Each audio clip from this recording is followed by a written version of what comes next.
variation of a resisted bicycle crunch. So you will place a resistance band around your feet. You'll lie flat on your back. You'll have one foot extended, one leg bent, and you will alternate legs. So here you're not actually going into a crunch position.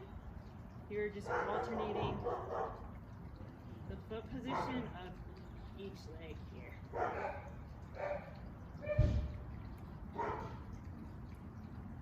Make sure you're keeping that back flat against the ground the entire time.